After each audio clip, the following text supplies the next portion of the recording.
tutmur ellerim.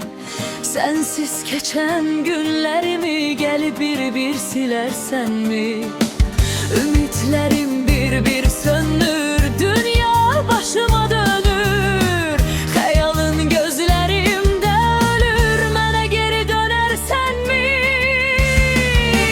Kül oldum hasretinden, buna ortak olarsan mı?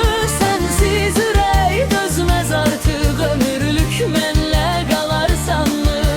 Kül oldum hasretinden, buna ortak olarsan mı?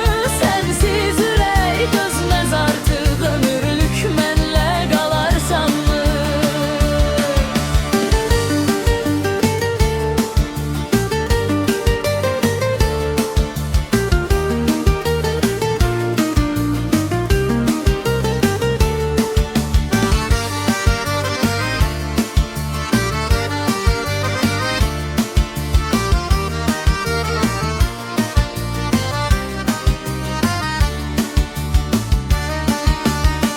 Xəyalınla gəzirəm mən, baxıram boş yollarına.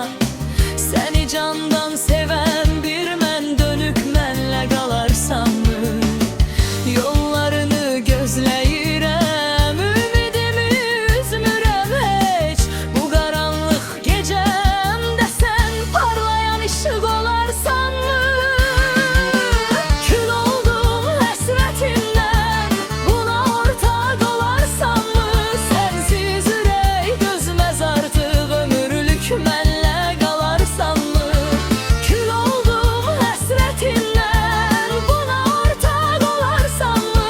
Sensiz ürək dözmez artık, ömürlük mənlə qalarsan mı?